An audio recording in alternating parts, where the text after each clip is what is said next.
이 여인은 제가 사겠습니다. 양반들이 값을 흥정하던 저작거리 한복판, 머슴 하나가 품에서 전 재산을 꺼내 놓았습니다. 한때 씨바지로 팔렸다가 쓸모없다고 버려진 여종을 천한 머슴이 가진 것을 다 털어 사겠다고 나선 것이지요. 사람들은 천한 것이 천한 것을 거뒀다며 손가락질했습니다. 그러나 이 미천한 머슴이 훗날 고을의 양반들을 모조리 무릎 꿇게 만들 줄은 비웃던 그들 중 누구도 알지 못했습니다.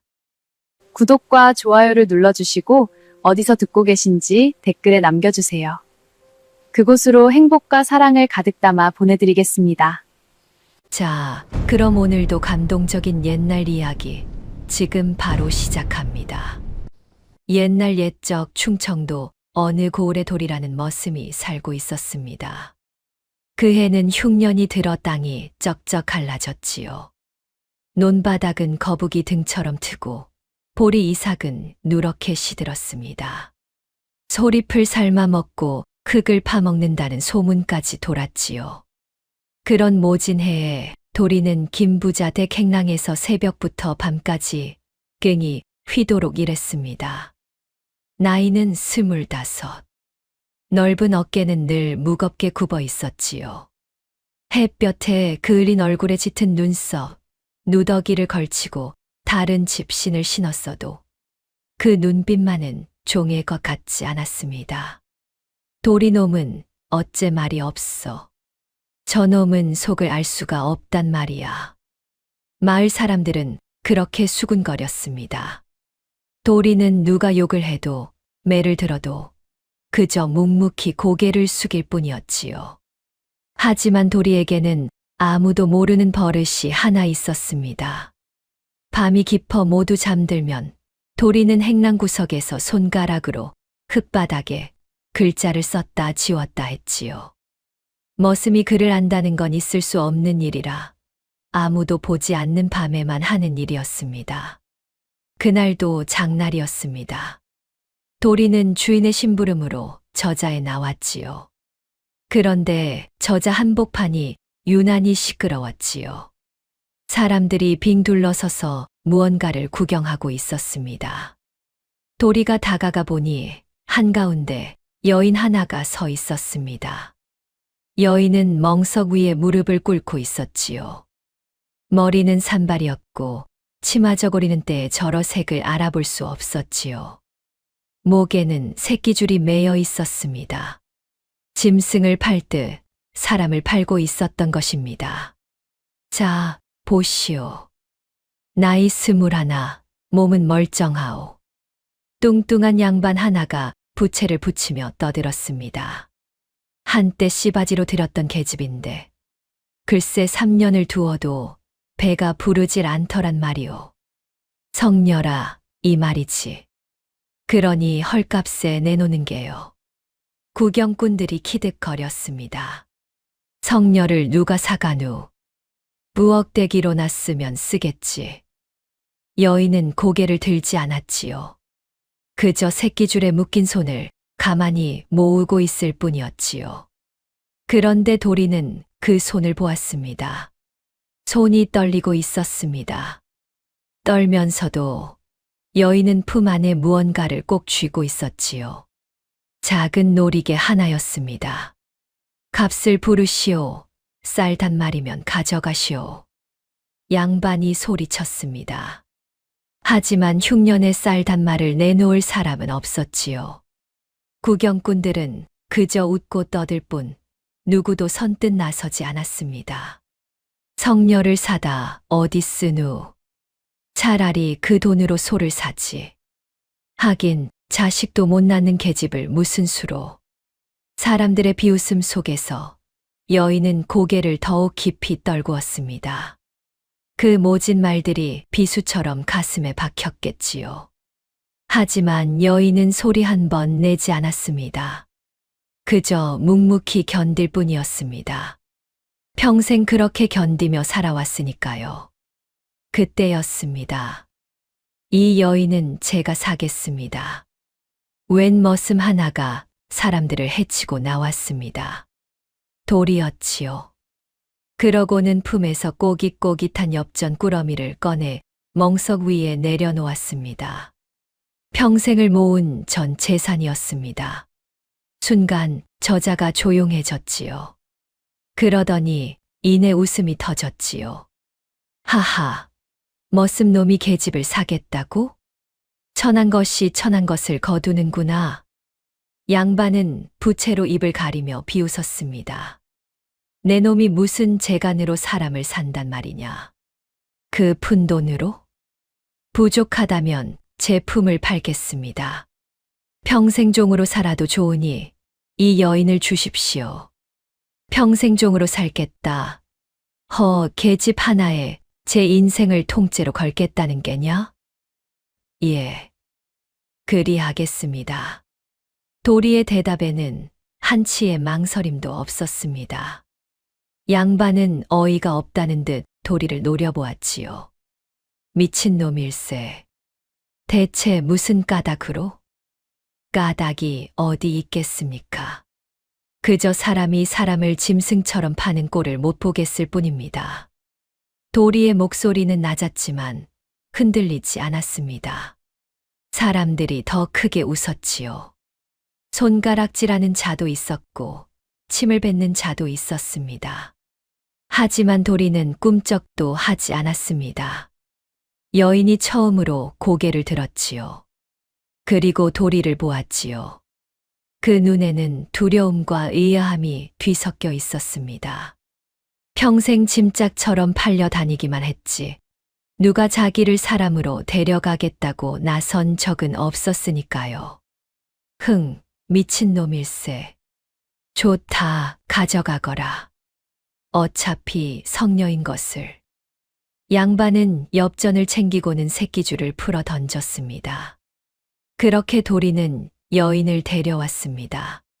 집으로 돌아오는 길은 멀고 조용했지요. 여인은 몇 걸음 뒤에서 고개를 숙인 채 따라왔지요. 한참을 걷다가 여인이 작은 목소리로 입을 열었습니다. 어찌하여 소녀를 사셨는지요? 도리는 걸음을 멈추지 않았습니다. 이름이 무엇이오? 분이라 하옵니다. 분이. 도리는 그 이름을 한 번 되뇌었지요. 앞으로는 사람 대접받고 사시오. 그거면 됐소. 소녀는 성녀이옵니다. 아이를 낳지 못하는 몸이라 어디에도 쓸모가 없습니다. 나리께서 손해를 보실 것입니다. 쓸모라니. 사람이 무슨 물건이요? 도리가 그제야 걸음을 멈추고 분이를 돌아보았습니다. 나는 그대를 부려먹으려 산 게 아니오. 그저 짐승처럼 팔려가는 사람을 그냥 두고 볼 수가 없었을 뿐이오. 분이는 그 말에 가슴이 먹먹해졌습니다. 사람 대접이라니. 그런 말을 들어본 게 언제였던가 싶었지요. 나리께서는 참으로 이상한 분이십니다. 이상한 건 그대를 짐짝처럼 팔던 저들이지 내가 아니오.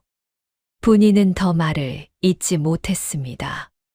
눈물이 핑 돌았지만 이를 악물고 참았지요. 우는 법을 잊은 지 오래였으니까요. 도리의 집은 마을에서 한참 떨어진 산자락의 오두막이었습니다.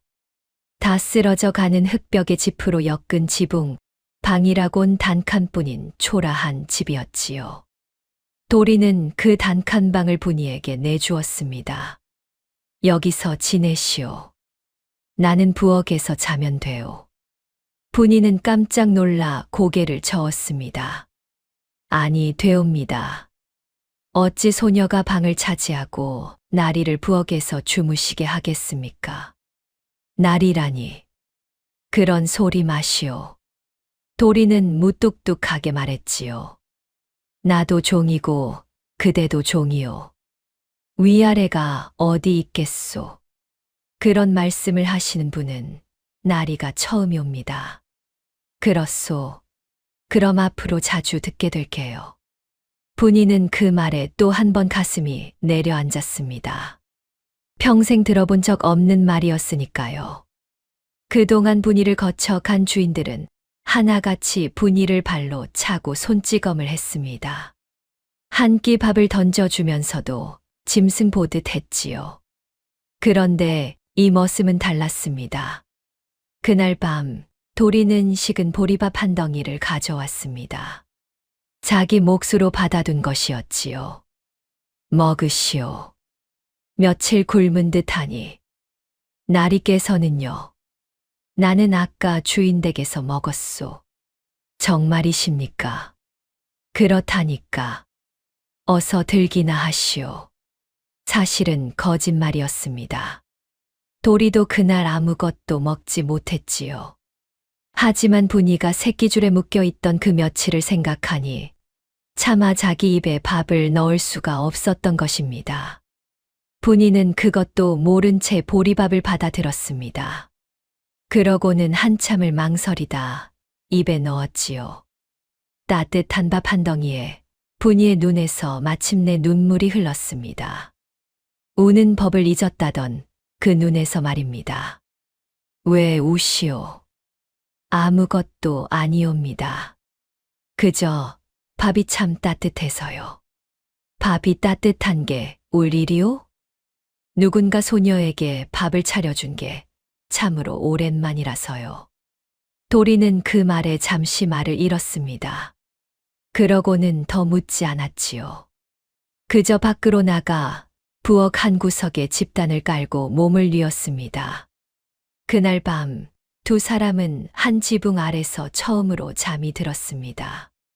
그리고 분이가 잠든 깊은 밤 도리는 다시 일어났지요. 마을 끝 외딴 움막으로 향한 것이지요. 거기에는 사월 할멈이라는 늙은 노파가 홀로 살고 있었습니다. 허리가 굽고 눈이 흐릿한 할멈이었습니다. 도리는 가끔 밤에 몰래 할멈을 찾아갔지요. 할멈만이 도리의 속을 아는 유일한 사람이었으니까요. 할멈, 사람을 하나 데려왔소. 도리가 분이를 데려온 사연을 말하자 할멈은 한참을 잠자코 있었습니다. 어찌 그런 무모한 짓을. 저자에서 짐승처럼 팔리고 있었소. 그냥 두고 올 수가 없었소. 내 가진 것을 다 털었단 말이냐? 그 한 푼까지.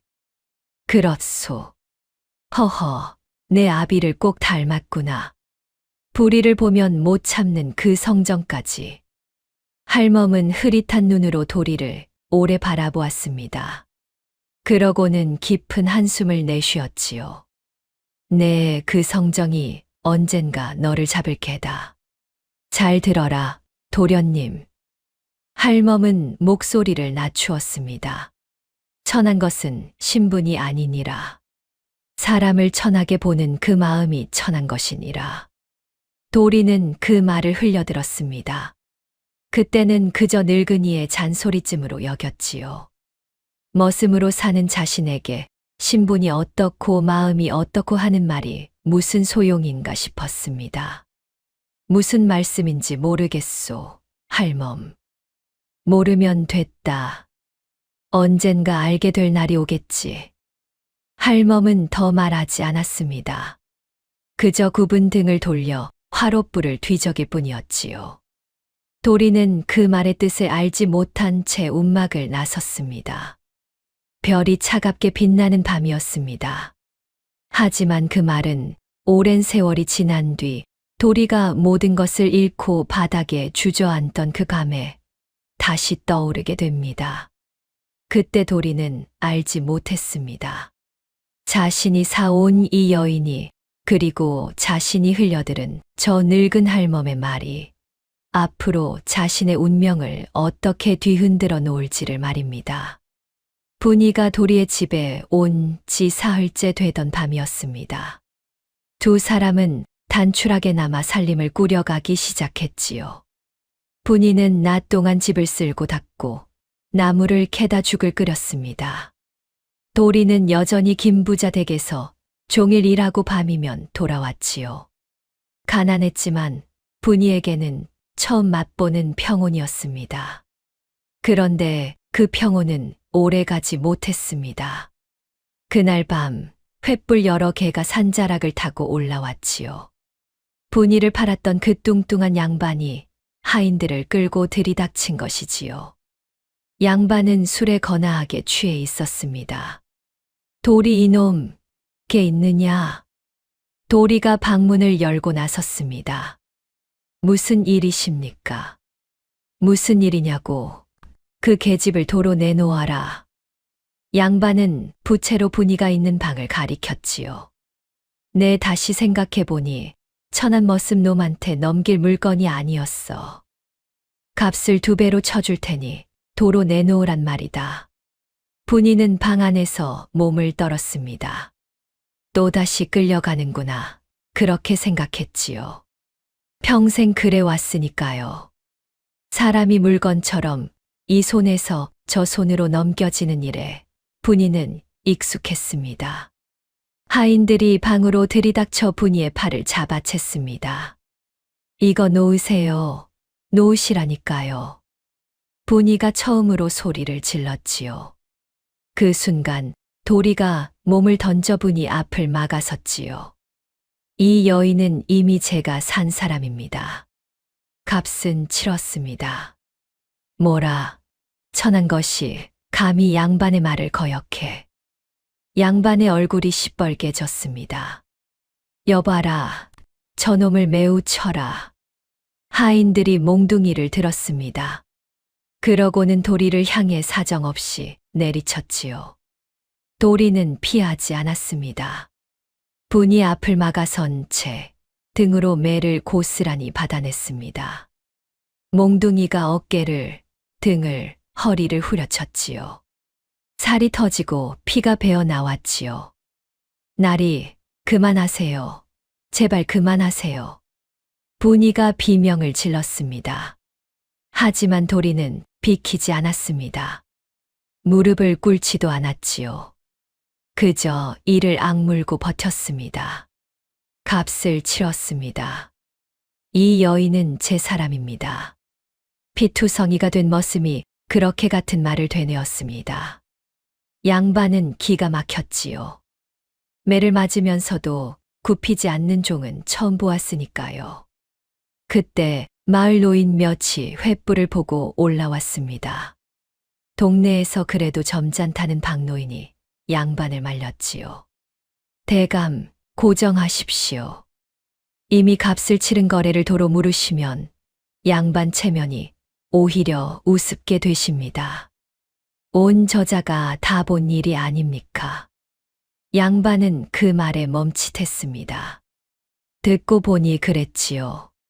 저자 한복판에서 큰 소리치며 팔아놓고 사흘 만에 도로 빼앗으러 왔다는 소문이 나면 웃음거리가 되는 건 자기였습니다. 더러워서 그만둔다. 천한 것들끼리 잘 먹고 잘 살아라. 양반은 침을 뱉고는 하인들을 데리고 내려갔습니다. 횃불이 멀어지고 산자락은 다시 어둠에 잠겼지요. 분이는 떨리는 손으로 도리에게 다가갔습니다. 도리의 등은 피로 흥건했습니다. 날이 어찌 이러십니까? 어찌 소녀 따위를 위해. 별것 아니요. 도리는 아무렇지 않은 듯 말했지요. 하지만 목소리가 떨리고 있었지요. 매 좀 맞은 것뿐이요. 종으로 살다 보면 흔한 일이요. 분이는 그 말에 그만 주저앉아 울고 말았습니다. 누군가 자기를 위해 매를 맞는 모습을 분이는 난생 처음 보았습니다.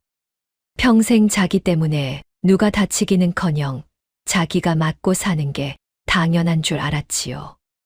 그런데 이 머슴은 자기 한 몸으로 분이를 막아섰습니다. 울지 마시오. 그대가 우니 내가 더 아프오. 도리는 서툴게 그렇게 말했습니다. 어찌 소녀 같은 것 때문에 이리 다치셨습니까? 소녀는 그럴 만한 사람이 못 됩니다. 또 그 소리. 그대는 그럴 만한 사람이요. 세상 누구 못지않게. 분이는 그날 밤 도리의 찢어진 등을 정성껏 싸매주었지요. 무명천을 찢어 약초를 으깨 발라주었지요. 도리는 아픈 내색 한 번 하지 않았습니다. 그러면서 마음속으로 다짐했지요. 이 은혜는 잊지 않으리라고요. 날이 어찌 소녀 같은 것을 위해 이리 모진 매를 다 맞으셨습니까? 소녀 같은 것이라니. 그런 말 마시오. 도리가 나직이 말했습니다. 그대도 나도 같은 사람이오. 누가 사람을 함부로 사고 팔며 또 함부로 빼앗는단 말이오. 그게 잘못된 게지 그대가 잘못된 게 아니오. 분이는 그 말에 또 한 번 눈물이 차올랐습니다.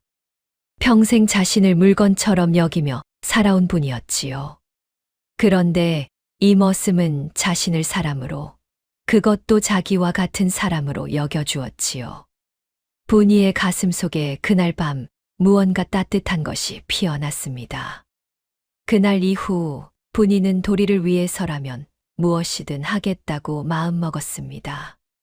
분이에게는 비밀이 하나 있었지요. 분이는 그를 알았습니다.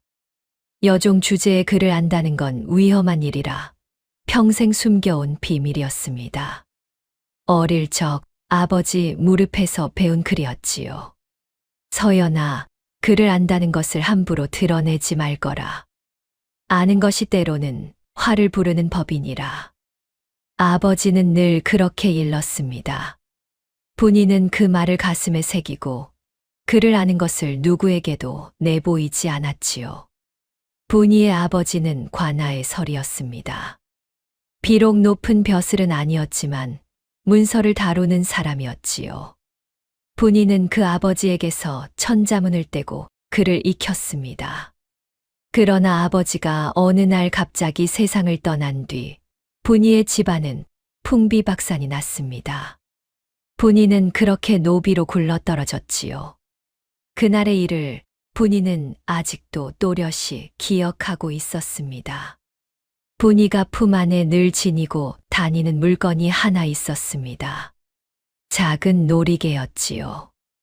아버지가 남긴 유일한 유품이었습니다. 분이는 아무리 굶주려도 아무리 모진 매를 맞아도 그 놀이개만은 끝까지 품에서 놓지 않았습니다. 그건 무엇이오? 어느 날 도리가 물었지요. 분이가 놀이개를 만지작거리는 걸 본 것이지요. 아버지께서 남기신 것이옵니다. 이것만은 제게 남은 유일한 것이지요. 소중한 물건이구려. 도리는 더 묻지 않았습니다. 그저 분이가 그것을 소중히 여긴다는 것만 알았지요. 두 사람의 살림은 가난했지만 그 안에는 작은 온기가 피어났습니다. 분이는 도리가 일을 나간 사이 달아 빠진 도리의 집신을 보았지요. 발 뒤꿈치가 다 해져 살이 까질 지경이었습니다. 분이는 헝겊을 모아 집신 안에 정성껏 덧대었습니다. 그러고는 아무 말도 하지 않았지요. 도리는 그날 저녁 발이 한결 편한 것을 느꼈습니다. 집신 속을 들여다보고는 잠시 멈칫했지요. 하지만 도리도 아무 말 하지 않았습니다. 그저 분이 쪽을 한번 흘끔 보고는 괜히 헛기침을 했을 뿐이었지요. 이번에는 도리 차례였습니다. 도리는 주인 댁에서 받은 자기 몫의 떡을 분이 몰래 죽 그릇 밑에 넣어두었습니다. 오늘 죽이 어찌 이리 묵직하옵니까?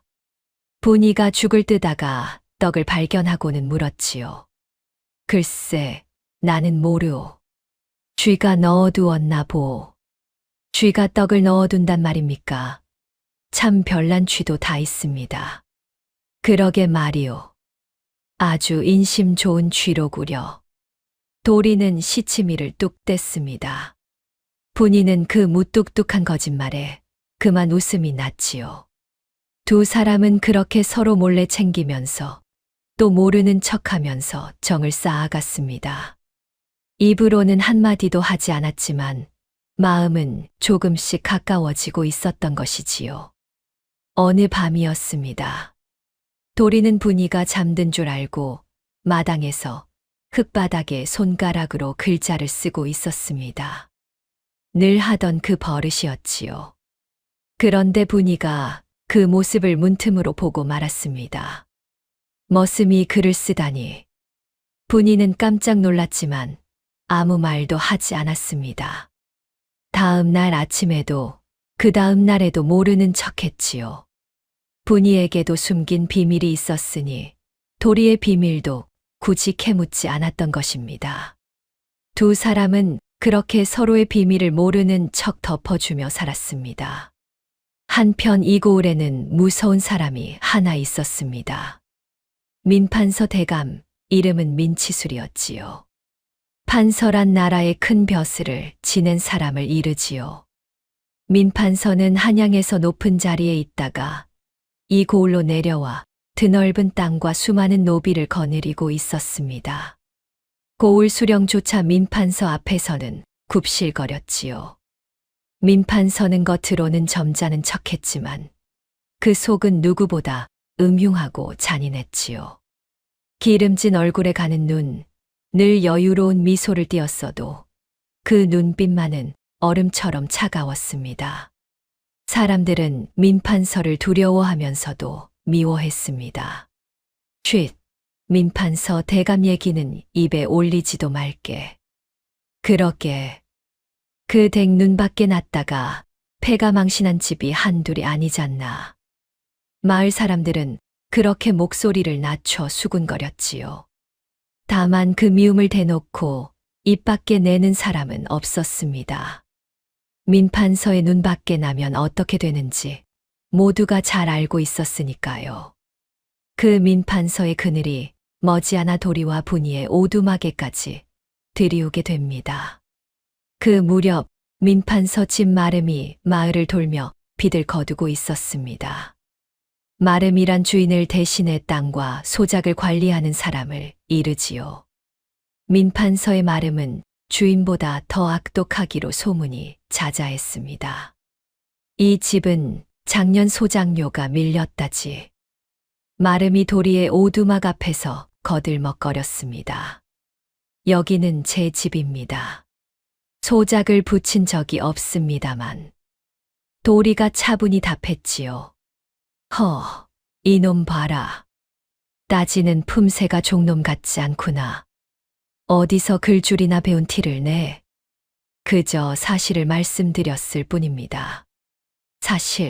사실은 내가 정하는 것이다. 내가 밀렸다 하면 밀린 게야. 마름의 눈이 가늘어졌습니다. 도리는 속으로 아차 싶었지요. 너무 또박또박 말한 것이 화근이었습니다. 머슴은 머슴답게 굴어야 한다는 걸 도리는 늘 명심하고 있었는데도 말입니다.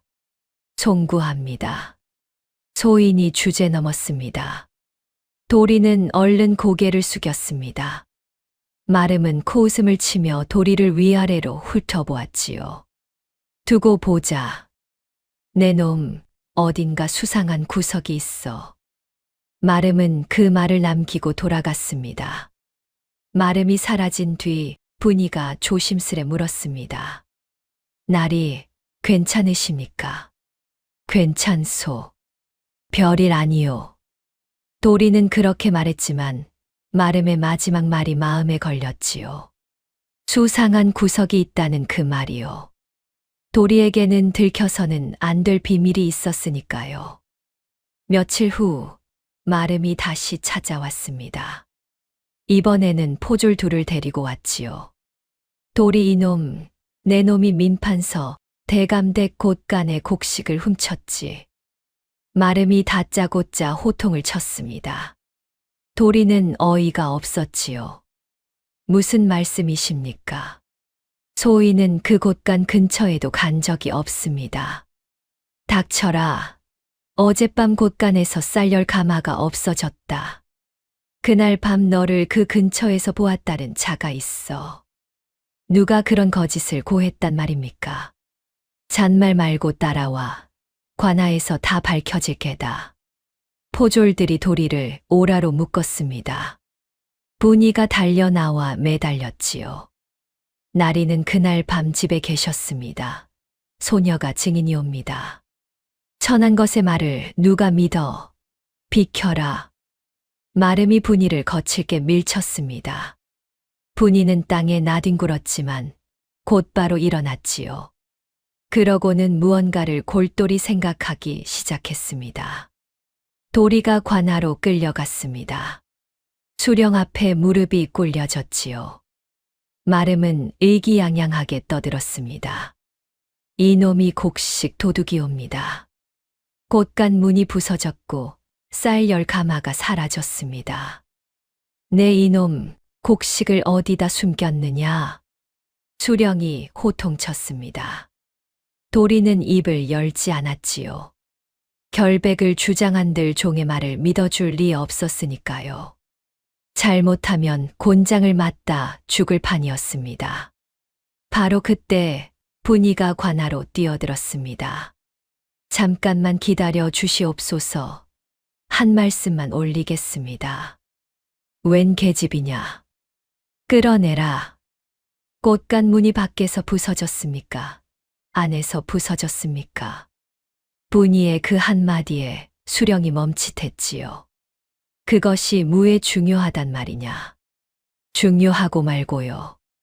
도둑이 밖에서 들었다면 문은 밖에서 부서졌을 것이옵니다. 한 대 안에서 부서졌다면 그것은 곳간 안에 드나들 수 있는 자의 짓이지요. 분이는 또박또박 말을 이어갔습니다. 게다가 쌀 10가마면 장정 5이 밤새 저 날라도 모자랍니다. 우리 집은 산자락 외딴집이라 그 무거운 쌀을 옮기자면 마을을 가로질러야 하옵니다. 그 밤에 그리 많은 쌀을 진 자들을 본 사람이 정녕 아무도 없단 말입니까? 수령의 눈이 커졌습니다. 듣고 보니 일리가 있었지요. 그래서 내 말은? 곳간 열쇠를 가진 자가 누구인지부터 밝히심이 옳은 줄로 아옵니다. 안에서 빼돌린 것이라면 도둑은 멀리 있지 않을 것이옵니다. 좌중이 술렁였습니다. 곳간 열쇠를 가진 자는 다름 아닌 마름이었으니까요. 마름의 얼굴이 새파랗게 질렸습니다. 이 인연이 무슨 헛소리를. 천한 것이 어디서 그런 입을 놀려. 헛소리인지 아닌지는 곳간을 살펴보면 알 일이옵니다. 수령은 잠시 고민하더니 사람을 보내 곳간을 살펴보게 했습니다. 과연 곳간 문은 안쪽 빗장이 부서져 있었지요. 게다가 마름이 며칠 전 노름빛에 쫓기고 있었다는 소문까지 흘러나왔습니다. 결국 곡식을 빼돌린 것은 마름 자신이었던 것입니다. 도리에게 누명을 씌워 입막음하려던 속셈이었지요. 내 이놈, 제 죄를 애먼 사람에게 뒤집어 씌우려 하다니 그 죄가 더 무겁다. 수령이 호통쳤습니다. 살려주십시오. 소인이 그만 노름빛에 눈이 멀어. 닥쳐라. 저놈을 매우 쳐서 내쫓아라. 도리는 풀려났습니다. 마름은 도리어 곤장을 맞고 쫓겨났지요. 하지만 분이의 마음은 편치 않았습니다. 마름이 순순히 물러날 위인이 아니라는 걸 알았으니까요. 한 번 누명을 씌우려 했던 자는 반드시 다시 손을 뻗기 마련입니다. 게다가 오늘 일로 분이는 자신이 글과 송사의 이치를 안다는 것을 만천하에 드러내고 말았지요. 천한 종이 그런 것을 안다는 사실이 민판서의 귀에 들어가면 어떤 일이 벌어질지 알 수 없었습니다. 집으로 돌아오는 길, 도리는 분이를 물끄러미 바라보았습니다. 그대는 어찌 그런 것을 다 아시오? 분이는 흠칫했지요. 너무 많은 것을 드러내고 말았으니까요. 송구합니다. 주제넘게 나섰습니다. 아니요. 그대가 아니었으면 나는 오늘 곤장을 맞다 죽었을 게요. 도리는 진심으로 말했습니다. 분이는 고개를 숙였지요. 사실 분이는 어릴 적 아버지가 관아의 문서를 다루는 것을 곁에서 보며 자랐습니다. 곳간이며 장부며 송사의 이치를 자연스레 익혔던 것이지요. 하지만 그 사실을 도리에게 다 말할 수는 없었습니다. 우리는 서로 비밀이 많구려. 도리가 문득 그렇게 말했습니다. 분이는 깜짝 놀라 도리를 보았지요. 나도 그대에게 못다 한 말이 있고 그대도 내게 못다 한 말이 있는 듯하오. 허나 굳이 묻지 않으리다. 사람에게는 누구나 말 못할 사연이 있는 법이니까. 분이는 그 말에 코끝이 시큰해졌습니다. 누군가 자기를 이토록 헤아려 준 적이 있었던가 싶었지요. 그날 이후 분이는 밤이면 잠을 설쳤습니다. 행여 도리에게 화가 미칠까 두려웠던 것이지요. 날이 마름이 또 해코지를 하면 어찌합니까? 분이가 근심 어린 얼굴로 물었습니다. 도리는 분이를 안심시켰지요. 걱정 마시오. 무슨 일이 있어도 내가 그대를 지키리다. 소녀는 날있게 화가 미칠까 그것이 두렵사옵니다. 허허, 거참. 나는 그대가 걱정이고 그대는 내가 걱정이구려. 도리가 모처럼 웃었습니다. 분이도 따라 웃었지요. 두 사람은 서로를 걱정하는 그 마음만으로도 한결 든든했습니다. 그날 밤 도리는 다시 사월할멈을 찾아갔습니다. 자꾸만 마음이 어지러웠던 것이지요. 할멈, 마름이 나더러 수상하다 했소. 들킬까 두렵소. 두려우면 더 깊이 숨어라. 할멈은 화롯불을 뒤적이며 말했습니다. 허나 도련님, 언제까지 이리 숨어만 살 셈이냐. 달리 방도가 없지 않소. 내 아비가 윤참판 대감이 어떤 분이셨는지 잊었느냐. 할멈의 목소리가 떨렸습니다. 억울하게 역적으로 몰려온 집안이 도륙났다. 그 누명을 씌운 자가 시퍼렇게 살아 떵떵거리는데 너는 평생 흙바닥에 글자나 쓰며 숨어 죽을 셈이냐. 도리의 주먹이 부르르 떨렸지요. 가슴 깊은 곳에서 무언가가 끓어올랐지요. 어린 시절 불타던 집과 피 흘리던 식솔들의 모습이 떠올랐습니다. 그날의 일을 도리는 한순간도 잊은 적이 없었습니다. 도리의 아버지 윤참판은 강직하기로 이름난 충신이었지요. 그러던 어느 날 군졸들이 들이닥쳐 온 식소를 끌어냈지요. 역적모의를 했다는 누명이었습니다. 그날 밤 윤참판의 집안은 풍비박산이 났고 아버지는 끌려가 다시는 돌아오지 못했지요. 그때 7살이던 막내 도련님만이 겨우 살아남았지요.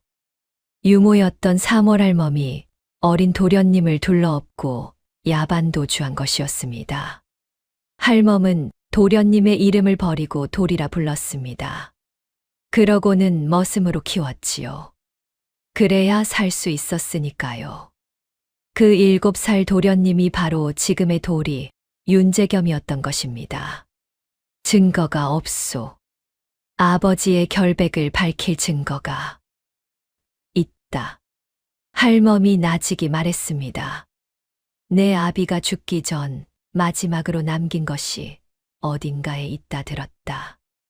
누명이 거짓임을 밝힐 증거가 분명 있을 게다. 다만 그것이 어디 있는지는 이 늙은이도 모른다. 허나 살아있는 한 진실은 언젠가 드러나는 법이니라. 그 누명을 씌운 자가 누구요, 할멈? 도리가 떨리는 목소리로 물었습니다. 할멈은 한참을 망설이다 입을 열었지요. 민판서다. 민치술. 내 아비의 자리를 탐낸 그 자가 없는 죄를 꾸며 내 집안을 도륙냈느니라. 도리의 눈에 불꽃이 일었습니다. 민판서라니. 바로 이 고을을 쥐고 흔드는 그자였습니다. 자신을 도둑으로 몰았던 마름의 주인이기도 했지요. 원수가 이토록 가까이 있었던 것입니다. 할멈, 그자가 이 고을에 있단 말이오? 바로 내 코앞에. 그러하다. 허나 도련님, 섣불리 굴어선 아니 된다. 그자의 권세가 하늘을 찌르니 맨몸으로 부딪혔다간 너만 다친다. 알겠소. 때를 기다리리다. 도리는 주먹을 쥐었다 폈습니다. 끓어오르는 분노를 가까스로 눌렀지요. 할멈의 말이 옳았습니다. 지금은 힘도 증거도 없었으니까요. 도리는 그날 밤 오랫동안 잠을 이루지 못했습니다. 원수의 이름을 알게 되었으나 가진 것이라곤 맨손뿐이었지요. 증거도 힘도 편이 되어줄 사람도 없었습니다. 그저 머슴 한 명일 뿐이었습니다. 하지만 가슴 속에서는 오래 잠들어 있던 무언가가 깨어나고 있었지요. 그때 분이가 가만히 다가와 곁에 앉았습니다. 날이 잠이 안 오십니까? 부인도 깨어 있었구려. 무슨 근심이 그리 깊으신지요? 말씀하시기 어려우시면 그저 곁에 있겠습니다. 도리는 그 말에 마음이 뭉클해졌습니다. 차마 다 털어놓을 수는 없었지만 그 한마디가 큰 힘이 되었지요. 고맙소, 부인. 그 마음이면 됐소. 그러고는 마음을 정했습니다. 더는 흙바닥에 글자나 쓰며 숨어 살지 않겠다고요. 언젠가 반드시 아버지의 누명을 벗기고 죽어간 식솔들의 한을 풀어주리라. 그리고 그날까지 무슨 일이 있어도 분이를 지키리라. 도리는 그렇게 결심했습니다. 마침 그 무렵 분이도 작은 결심을 하고 있었습니다. 도리가 어떤 비밀을 품었든 어떤 짐을 졌든 곁에서 끝까지 함께하리라는 다짐이었지요. 자신을 사람으로 대해준 단 한 사람, 자신을 위해 매를 맞아준 단 한 사람이었으니까요. 두 사람은 서로의 결심을 입 밖에 내지 않았지만 같은 방향을 바라보고 있었습니다. 그것은 돌이킬 수 없는 결심이었습니다. 그리고 그 결심이 머지않아 두 사람을 거센 운명의 소용돌이 한복판으로 끌고 가게 됩니다. 세월은 흐르고 두 사람은 한 해, 두 해를 함께 보냈습니다. 가난한 살림이었지만 그 안에는 웃음이 있었지요. 도리는 낮에는 남의 집 일을 하고 밤에는 몰래 옛 가문과 인연이 있던 사람들을 찾아다녔습니다. 오늘도 늦으시겠습니까? 분이가 물으면 도리는 늘 짧게 답했지요. 먼저 주무시오. 늦을게요. 분이는 그런 도리가 밤마다 어디를 다녀오는지 어렴풋이 짐작했습니다. 아버지의 누명을 벗길 실마리를 찾는 것이겠거니 했지요. 하지만 굳이 묻지 않았습니다. 도리가 밤늦게 돌아오면 늘 따뜻한 죽 한 그릇을 데워 기다릴 뿐이었지요. 이 밤중에 또 죽을 끓이셨소. 잠이나 주무시지. 날이 빈속으로 주무시게 할 수는 없지요. 분이는 그렇게 말하며 빙긋 웃었습니다. 도리는 그 마음이 고마워 차마 더 말리지 못했지요. 어느 겨울밤이었습니다. 분이가 그만 심한 열병에 걸리고 말았습니다. 며칠을 굶주리고 찬 데서 일한 탓이었지요. 분이는 자리에 누워 끙끙 앓았습니다. 온몸이 불덩이처럼 뜨거웠지요. 도리는 일도 나가지 않고 분이의 곁을 지켰습니다. 부인, 정신 차리시오. 부인. 도리는 찬물에 적신 수건을 분이의 이마에 갈아 얹었습니다. 밤새 한숨도 자지 않고 수건을 갈았지요. 약초를 구하러 눈길을 헤치고 산을 넘기도 했습니다. 분이의 손을 꼭 잡고 제발 깨어나라고 빌었지요. 며칠 만에 분이의 열이 내렸습니다. 분이가 눈을 떴을 때 도리는 그 곁에서 꾸벅꾸벅 졸고 있었지요. 눈 밑이 까맣게 꺼져 있었습니다. 날이 거기서 무얼 하십니까? 분이의 목소리에 도리가 화들짝 깼습니다. 정신이 드시오? 아이고, 이제 살았구려. 도리는 자기도 모르게 분이의 손을 덥석 잡았다가 머쓱해져 얼른 놓았지요. 분이는 그 모습을 보고 가슴이 먹먹해졌습니다. 날이 밤을 새우셨습니까? 도리는 무뚝뚝하게 둘러댔습니다.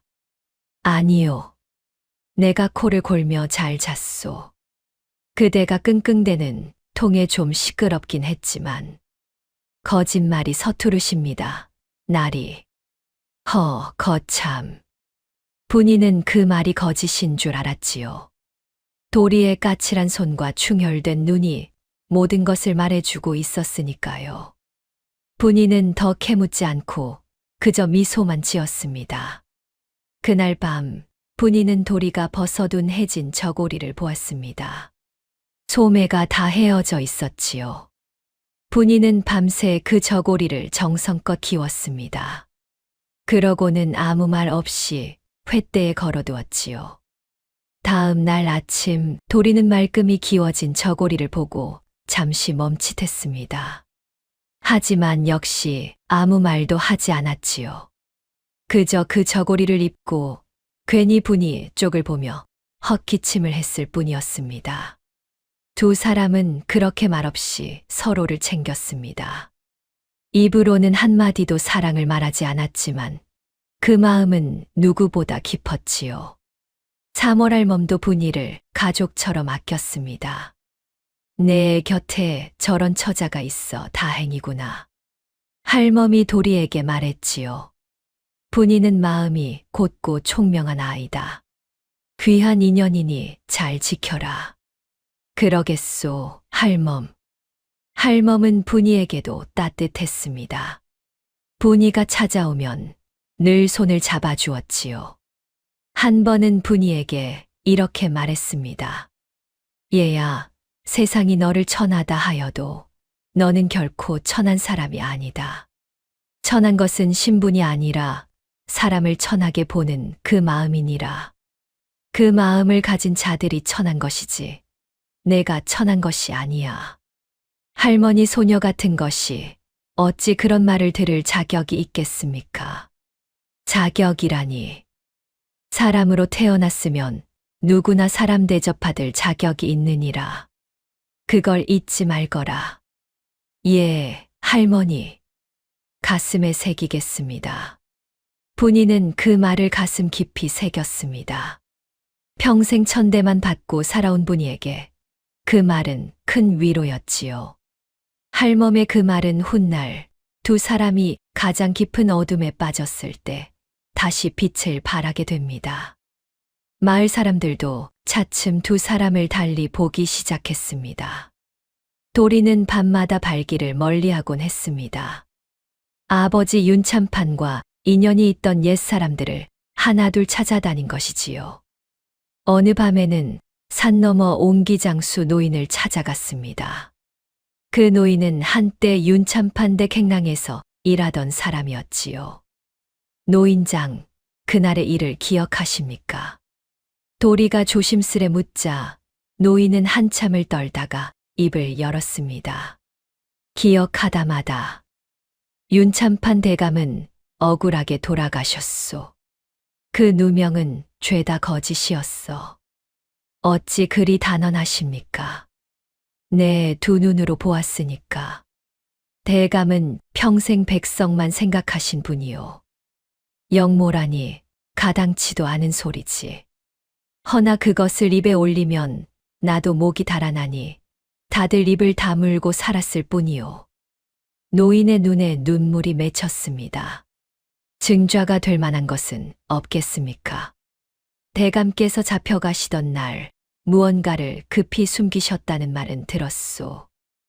허나 그것이 무엇인지 어디 있는지는 아무도 모르오. 한데 자네는 어찌 그 옛일을 그리 캐묻는가. 그저 억울하게 죽은 분들의 한이 가엾어 그럽니다. 도리는 정체를 감춘 채 그렇게 둘러댔지요. 도리는 그렇게 한 조각씩 흩어진 진실의 단서를 모아갔습니다. 더디고 위험했지만 멈추지 않았지요. 분이는 그저 돌아온 도리의 언 손을 말없이 녹여줄 뿐이었지요. 손이 이리 차신데 어디를 그리 다녀오십니까? 찾을 것이 있어 그러오. 머지않아 말해주리다. 예. 기다리겠습니다. 언제까지든요. 분이의 그 말에 도리는 가슴이 뭉클해졌습니다. 분이는 그를 안다는 사실을 드러내지 않으면서도 슬그머니 마을 사람들을 도왔지요. 송사에 휘말린 농부에게 슬쩍 길을 일러주고 빈 문서에 속아 넘어갈 뻔한 노파를 구해주기도 했습니다. 한 번은 떠돌이 사기꾼이 마을에 들어와 가짜 약을 팔며 사람들을 등치려 했습니다. 이 약 한 첩이면 만병이 낫소. 단돈 한 양이요. 사람들이 솔깃해하자 분이가 슬며시 끼어들었지요. 그 약에 무엇이 들었는지 종이에 적어 주실 수 있겠습니까? 약재 이름과 양을 적어 주시면 마을 사람들이 안심하고 사겠지요. 그것을 어찌 일일이 적는단 말이요. 약방의 비방이라 함부로 적을 수 없소. 비방이라 하셨습니까? 한데 만병통치라면 어느 의서에도 없는 처방일 터인데요. 그 출처를 한 번만 말씀해 주시지요. 사기꾼은 식은땀을 흘렸습니다. 글을 쓸 줄도 몰랐고 가짜 약에 든 것도 풀뿌리 몇 개뿐이었지요. 에이, 오늘은 장사가 영 안 되는구먼. 사기꾼은 얼굴이 벌개져서는 슬그머니 보찜을 싸 도망쳤습니다. 마을 사람들이 박장대소했지요. 아이고, 분이 처자 덕에 한 양 굳었네. 저 처자 정말 보통이 아니야. 분이는 그저 빙긋 웃을 뿐이었습니다. 너무 나서지 않으면서도 사람들을 지켜주는 분이의 슬기에 마을의 인심이 모였지요. 아니, 저 처자가 어찌 저런 것을 다 안대? 글쎄 말이야. 종으로 살았다는데 보통 내기가 아니야. 마을 사람들은 수군거리면서도 분이를 고맙게 여겼습니다. 도리 또한 힘쓰는 일이라면 마다하지 않고 이웃을 도왔지요. 두 사람은 천한 신분이었지만 마을에서 조금씩 인심을 얻어갔습니다. 천한 것들이라더니 사람 됨됨이는 양반보다 낫구먼. 그런 말을 하는 이들도 생겨났지요. 한 번은 마을에 큰 씨름판이 벌어졌습니다. 인근 고을의 장사들이 다 모여 힘을 겨루는 자리였지요. 그의 씨름판에는 황소 한 마리가 상으로 걸려 있었습니다. 마을 사람들이 도리를 떠밀었지요. 도리 자네 힘이 장사 아닌가. 한번 나가 보게. 도리는 손사래를 쳤지만 분이가 가만히 등을 떠밀었습니다. 나리, 나가 보시지요. 소녀는 나리가 이기실 줄 믿사옵니다. 그 말에 도리는 못 이기는 척 씨름판에 나섰습니다. 상대는 인근 고을에서 천하장사로 이름난 거구였지요. 사람들은 도리가 질 거라 여겼습니다.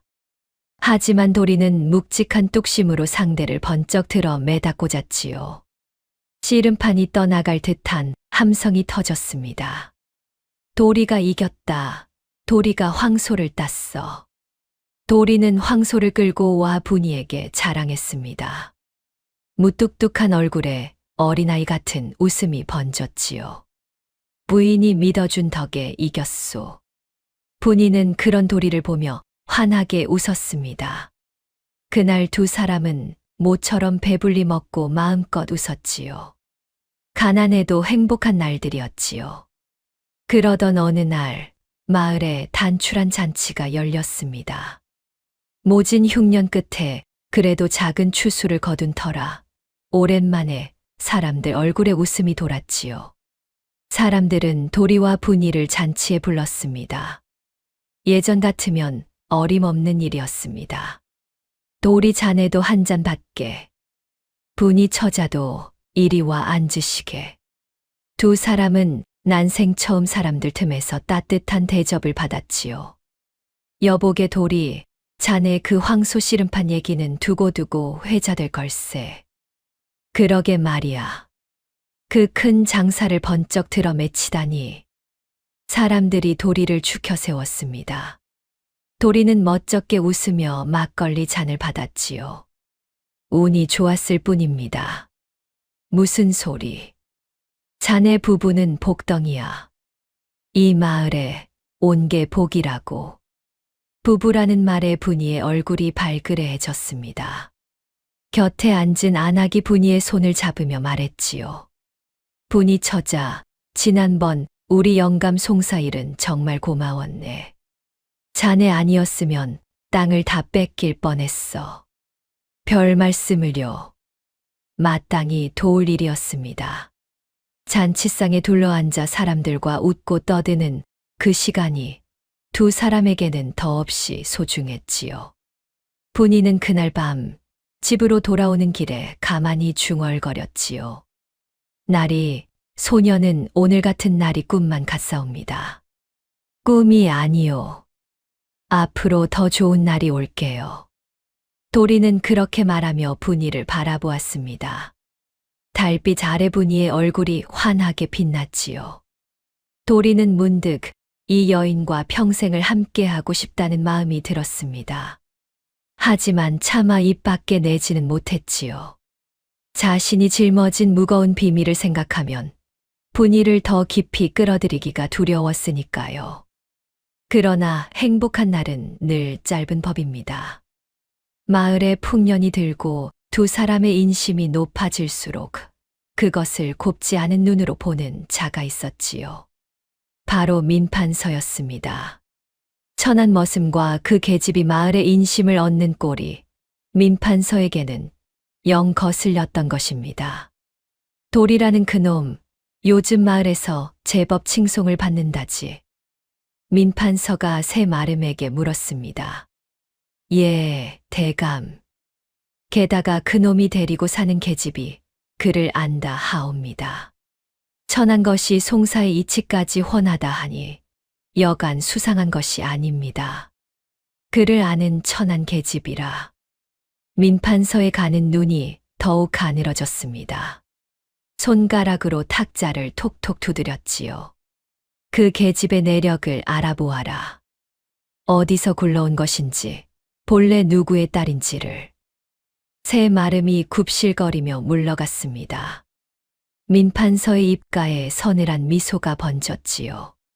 평온하던 두 사람의 삶에 거대한 먹구름이 다가오고 있었습니다.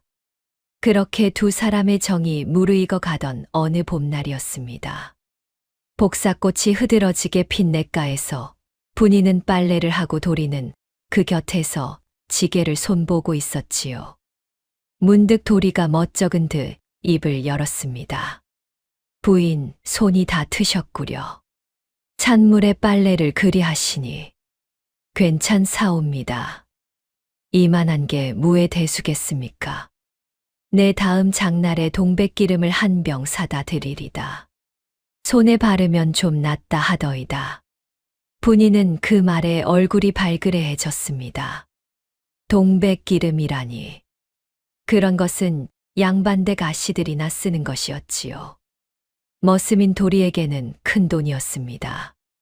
아니, 되옵니다. 그런데 돈을 쓰시면 내가 사고 싶어 그러오. 그러니 그리 아시오. 나리는 어찌 늘 소녀 생각만 하십니까? 정작 나리 집신은 다 떨어졌으면서요. 내 집신이야 또 삼으면 그만이오. 한데 그대 손은 하나뿐이지 않소. 분이는 그 말에 그만 웃음이 터졌습니다. 그게 무슨 말씀입니까? 손이 하나뿐이라니요. 거참 말이 그리 됐소. 하여튼 내 사다 드릴 테니 그리 아시오. 도리는 괜히 지게만 두드렸지요. 분이는 가만히 미소 지었지요. 두 사람 사이에는 봄볕처럼 따스한 무언가가 흐르고 있었습니다. 차마 말로 다 하지 못하는 마음이었지요. 냇물은 졸졸 흐르고 복사꽃 잎이 분이의 빨래 위로 살포시 내려앉았습니다. 그 무렵 도리의 발걸음은 점점 깊어졌습니다. 옛 가문과 인연이 있던 사람들을 찾아다니던 도리는 마침내 중요한 이야기를 듣게 되었지요. 산 너머 고을에 살던 한 늙은 아전이 그날의 일을 어렴풋이 기억하고 있었던 것입니다. 아전이란 관아에서 문서와 잡무를 보던 하급 관리를 이르는 말입니다. 윤참판 대감을 역적으로 몬 그 문서 말이오. 늙은 아전이 떨리는 목소리로 말했습니다. 그게 가짜였소. 누군가 대감의 글씨를 흉내내어 거짓 서찰을 꾸민 게요. 한데 그 거짓 문서를 베껴 쓴 서리가 있었지. 류씨성을 가진 서리였소. 류씨 서리라. 도리의 가슴이 철렁 내려앉았습니다. 그 류서리는 나중에 어찌 되었습니까? 그게 문서를 베낀 뒤 얼마 못 가 죽었소. 병들어 죽었다 했지만 다들 입막음 당한 거라 수군거렸지. 너무 많은 것을 알아버린 게요. 가엾게도 어린 딸 하나만 남기고 갔다 하더이다. 도리의 머릿속에 번개가 쳤지요. 류씨설이 어린 딸. 설마 하는 생각이 들었지요. 도리는 집으로 한달음에 달려왔습니다. 집에 오니 분이가 등잔불 아래서 바느질을 하고 있었습니다. 도리는 숨을 고르며 조심스레 입을 열었지요. 부인, 한 가지 물어도 되겠소. 무엇이옵니까, 나리? 부인의 아버님께서 관아에 서리셨다 하셨지요.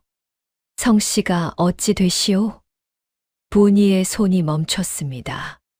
한참을 망설이던 분이가 가만히 입을 열었지요.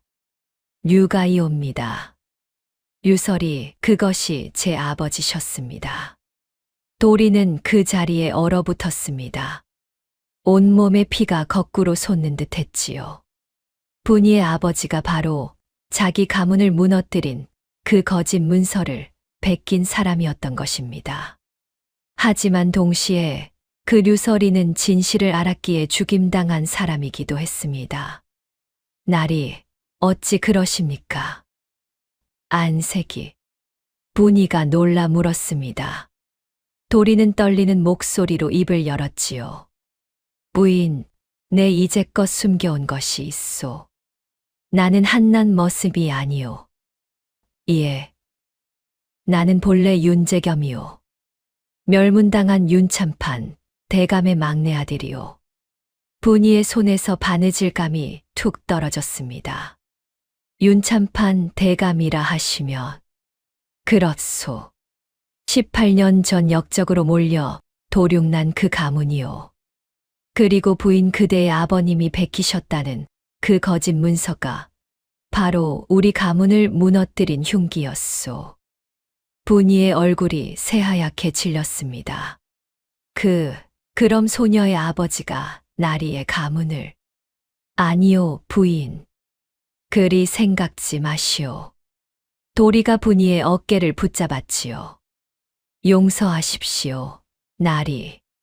소녀가 어찌 나리의 곁에 있을 수 있겠습니까? 소녀의 아비가 나리의 집안을 해친 손이거늘.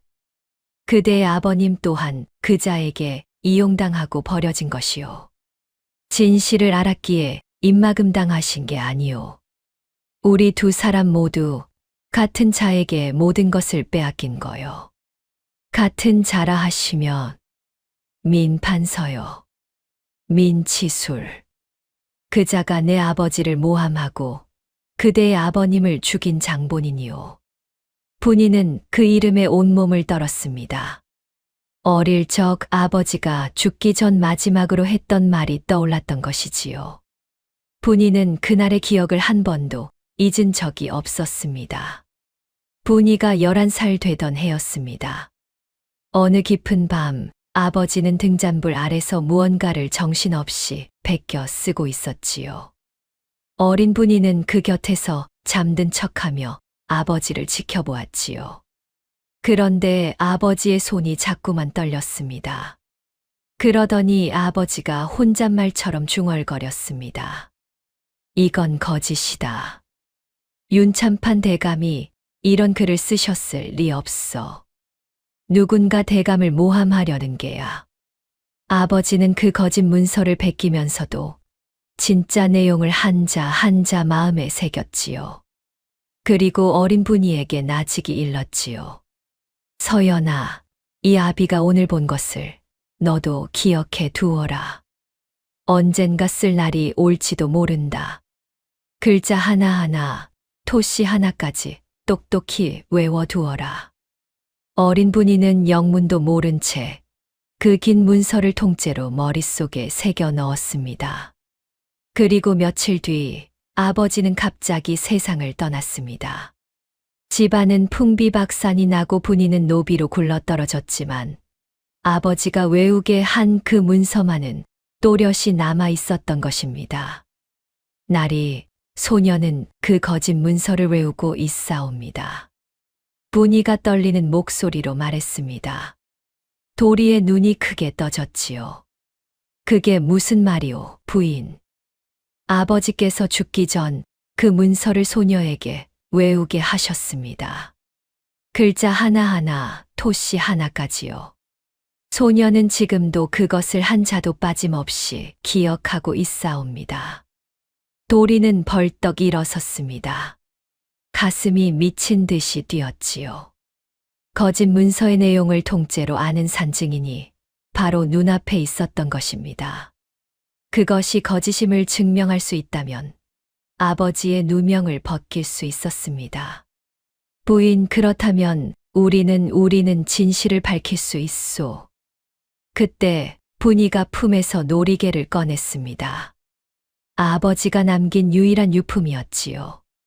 날이 그러고 보니 아버지께서 이 놀이개를 주시며 이상한 말씀을 하셨습니다.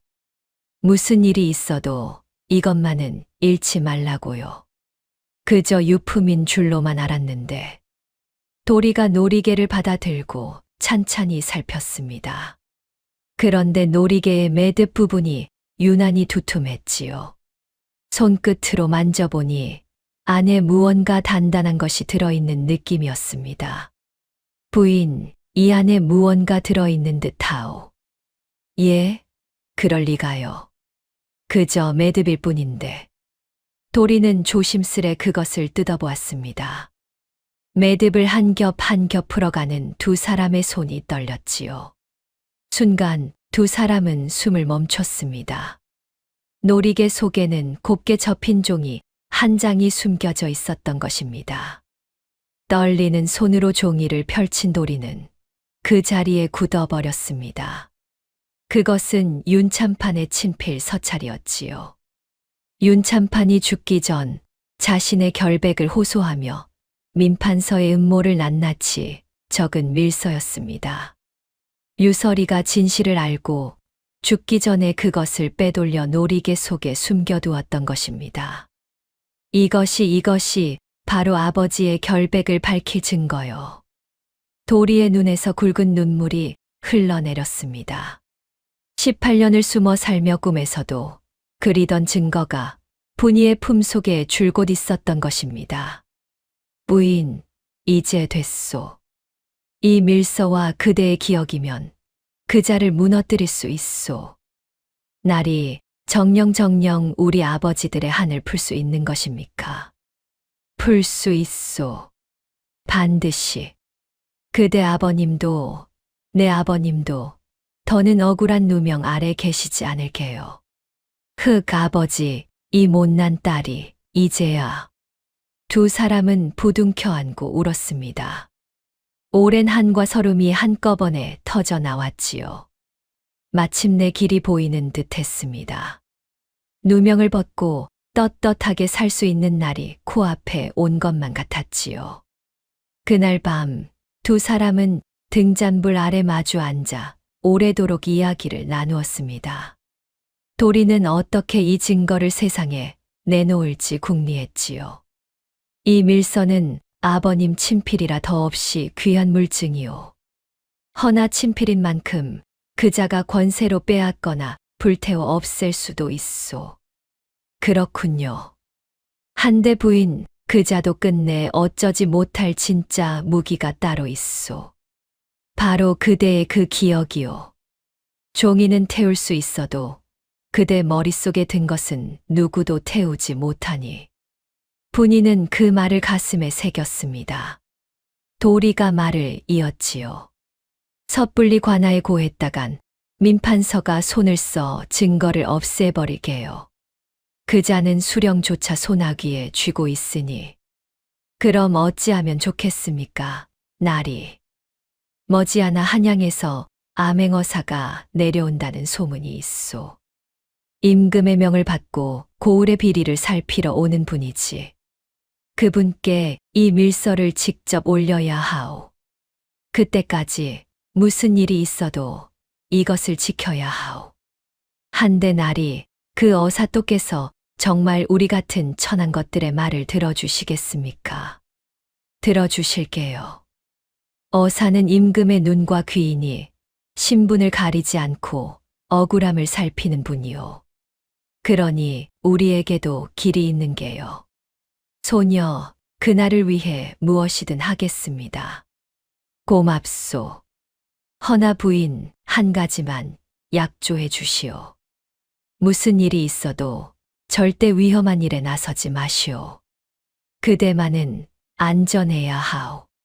분이는 그 말에 가만히 고개를 끄덕였습니다.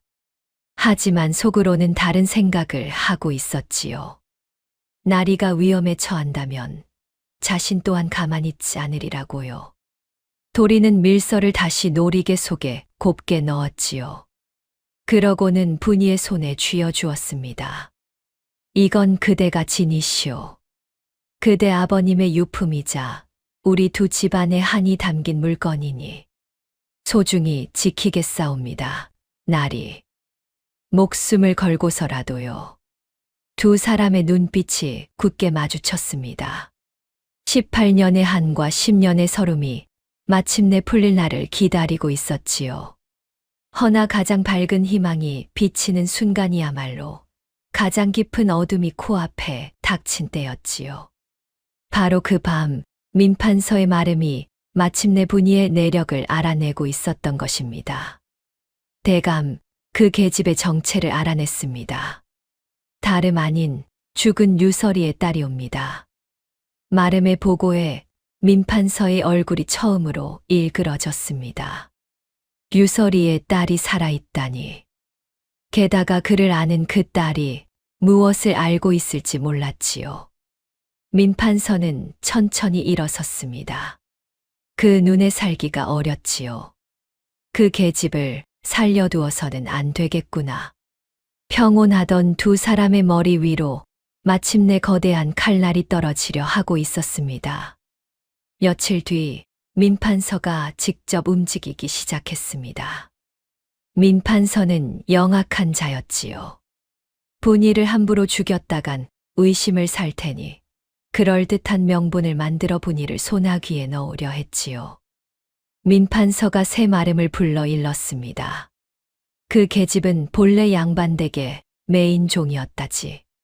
한데 머슴놈에게 팔려간 것은 적법한 거래가 아니었다고 우겨라. 도망 노비를 거둔 죄를 물어 그 계집을 내 집으로 끌어오너라. 허나 대감, 저자에서 버젓이 값을 치르고 산 것을.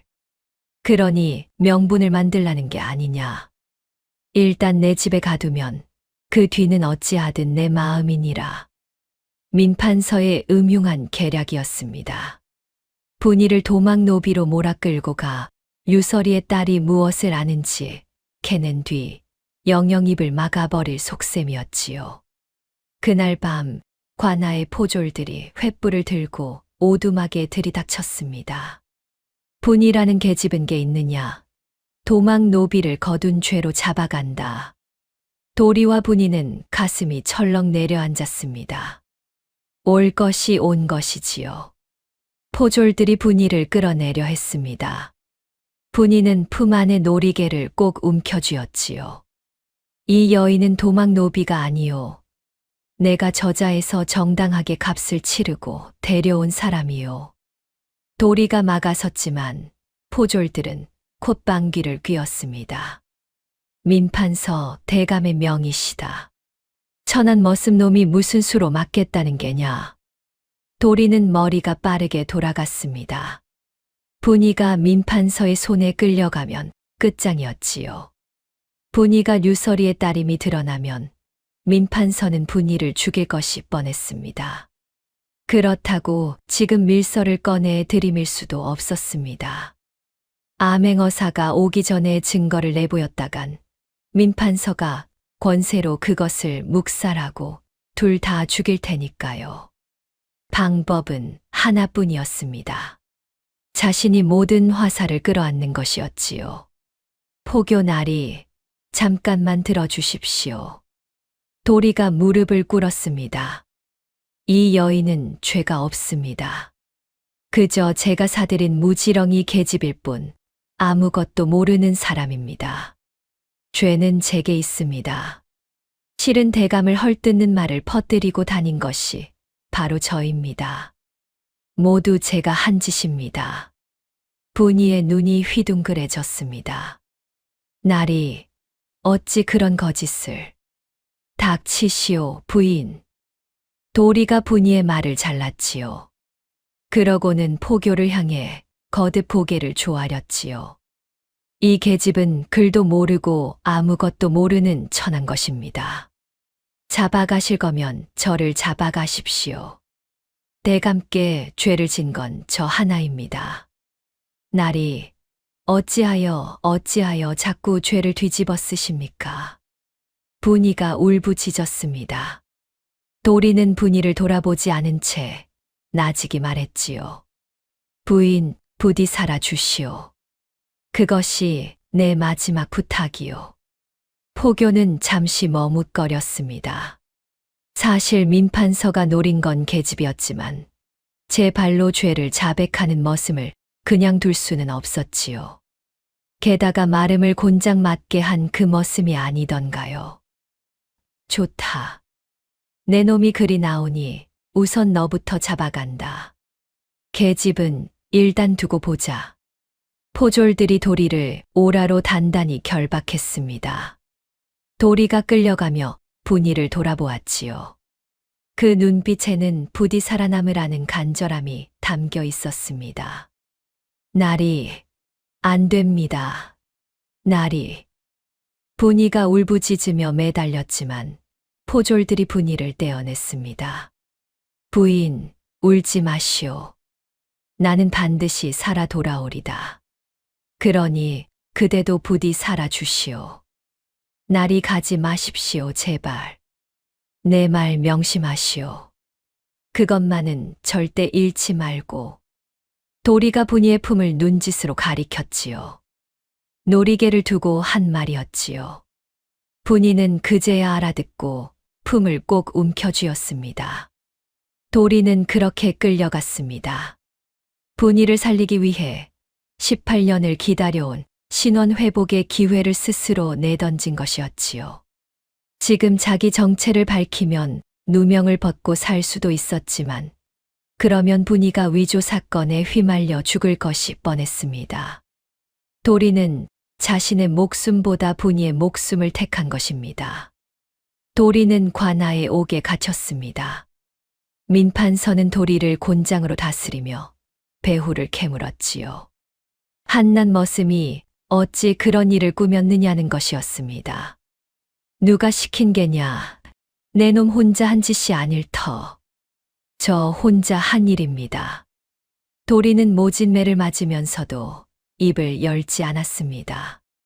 곤장이 살을 파고들 때마다 저자에서 새끼줄에 묶여 떨던 분이의 얼굴을 떠올리며 이를 악물었지요. 그 여인을 또다시 사지로 내몰 수는 없었습니다. 조금만 더 버티자. 암행어사가 올 때까지 부인만은 살려야 한다. 도리는 그렇게 자신을 다잡았습니다. 민판서는 점점 이 머슴이 수상하게 느껴졌습니다. 한낱 종놈이 이리 모진매에도 굴하지 않다니 예사놈이 아니었지요. 내 놈, 정체가 무엇이냐? 보통 머슴이 아니렸다. 민판서의 눈이 가늘어졌습니다. 무언가 짚히는 것이 있었던 것이지요. 18년 전 자신이 도륙낸 그 가문의 막내가 살아 도망쳤다는 소문이 떠올랐습니다. 설마 하는 생각이 들었지요. 민판서는 도리의 정체를 캐는 한편 또 다른 손을 썼습니다. 마을 사람들을 이간질하기 시작한 것이지요. 분이와 도리에게 인심을 주던 마을 사람들을 하나둘 불러 으름장을 놓았습니다. 그 천한 것들과 가까이 지내는 자는 한패로 보고 똑같이 다스릴 것이다. 겁에 질린 마을 사람들은 차츰 분이를 멀리하기 시작했습니다. 어제까지 잔치에 부르던 사람들이 오늘은 보고도 못 본 척 고개를 돌렸지요. 민판서는 그렇게 분이를 외톨이로 만들어 누구도 돕지 못하게 한 것입니다. 한편 홀로 남은 분이는 피가 마르는 듯 했습니다. 분이는 옥으로 달려갔지만 옥졸들이 창을 들고 막아섰지요. 썩 물러가라. 죄인을 면회할 수 없다. 한 번만 뵙게 해 주십시오. 멀리서라도 이것이 어디서 물러가지 못할까. 분이는 쫓겨났습니다. 그래도 차마 발길이 떨어지지 않았지요. 분이는 옥 담장 밖을 서성이다 가만히 자장가를 흥얼거렸습니다. 어릴 적 아버지가 불러주던 자장가였지요. 도리가 그 노래를 들을 수 있기를 바라는 마음이었습니다. 담장 안에서 도리가 그 소리를 들었습니다. 분이인 줄 단번에 알았지요. 모진 곤장의 온몸이 만신창이가 되었지만 그 노랫소리가 들리자 도리의 입가에 희미한 미소가 번졌습니다. 도리는 차가운 옥벽의 등을 기대고 그 노래에 가만히 귀를 기울였습니다. 부인, 부디 사람만 주시오. 도리가 나직이 중얼거렸지요. 입으로는 더 아무 말 못했지만 두 사람의 마음은 그 담장을 사이에 두고 이어져 있었습니다. 분이는 매일 그 시간이면 담장 밖에 와 노래를 불렀고 도리는 그 노래를 들으며 모진 하루하루를 견뎠지요. 하루는 분이가 담장에 손을 대고 나직이 속삭였습니다. 나리, 듣고 계십니까? 소녀, 반드시 나리를 구해낼 것입니다. 그러니 부디 견뎌 주십시오. 담장 안에서는 아무 대답도 없었습니다. 하지만 분이는 알았지요. 도리가 그 안에서 자기 목소리를 듣고 있다는 것을요. 조금만 더 기다려 주십시오. 나리. 분이는 그렇게 매일 다짐을 건넸습니다. 그 다짐이 담을 넘어 도리의 마음에 가닿기를 바라면서요. 민판서는 날마다 도리를 끌어내 신문했습니다. 내 본디 이름을 대라. 너는 윤가가 아니냐? 도리의 가슴이 철렁했습니다. 민판서가 거의 다 눈치챈 것이었지요. 하지만 도리는 끝까지 부인했습니다. 소인은 그저 도리라는 머슴일 뿐입니다. 윤가가 누구인지도 모릅니다. 이놈이 그래도 매우 쳐라. 또다시 모진 매가 쏟아졌습니다. 도리는 이를 악물고 버텼지요. 자신이 윤재겸임을 인정하는 순간 분이까지 위조 사건에 엮여 죽을 것이 뻔했으니까요. 도리는 차라리 머슴으로 죽기를 택했습니다. 그런데 바로 그때 민판서가 최후의 수단을 꺼내 들었습니다. 분이가 무언가 증거를 지녔을지 모른다고 판단한 민판서는 마름을 시켜 오두막을 샅샅이 뒤지게 했지요. 분이가 옥담장에 가 있는 사이 마름과 하인들이 오두막을 덮쳤습니다. 분이가 돌아왔을 때는 이미 늦었습니다. 오두막은 불길에 휩싸여 있었지요. 마름이 증거를 모조리 태우려 한 것입니다. 안 돼요. 분이가 불길로 뛰어들려 했습니다. 놀이개를 방 안에 두고 나왔던 것이지요. 아버지의 유품이자 윤참판의 밀서가 든 그 놀이개를요. 저것만은 안 됩니다. 놓으세요. 하인들이 분이를 붙들었습니다. 분이는 발버둥 쳤지만 소용없었지요. 다 타버려라. 증거도 너희의 헛된 꿈도. 마름이 비웃으며 돌아섰습니다. 오두막은 무너져 내렸고 놀이개도 밀서도 잿더미가 되어 사라졌습니다. 하인들이 물러간 뒤 분이는 식지 않은 잿더미를 맨손으로 헤집었지요. 손이 대어도 아랑곳하지 않았지요. 그러다 무언가 손끝에 걸렸습니다. 새까맣게 그을린 종이 조각 하나였습니다. 밀서의 한 귀퉁이가 불길 속에서 기적처럼 타담한 채 남아 있었던 것입니다. 글자 몇 자와 윤참판에 수결한 귀퉁이가 겨우 알아볼 만큼 남아 있었지요. 이것만이라도 남았구나. 분이는 그 그을린 조각을 가슴에 꼭 품었습니다. 온전한 밀서는 사라졌지만 그 한 조각만은 지켜낸 것입니다. 내 아버지의 우리 두 집안의 마지막 희망이. 분이는 잿더미 앞에 주저앉아 통곡했습니다. 도리는 옥에 갇혀 처형을 앞두고 온전한 밀서마저 한 줌 재로 사라진 것입니다. 18년의 한도, 10년의 서름도 이제는 영영 풀 길이 없어 보였습니다. 세상이 무너진 듯한 밤이었습니다. 분이는 잿더미를 헤집으며 울고 또 울었지요. 하늘마저 무심한 듯 차가운 비가 내리기 시작했습니다. 그때 누군가 분이의 어깨에 손을 얹었습니다. 사월 할멈이었지요. 굽은 허리로 빗속을 헤치고 찾아온 것이었습니다. 얘야, 이러다 내 몸 상한다. 일어나거라. 할머니 이 타담한 조각 하나만 남고 다 잿더미가 되었어요.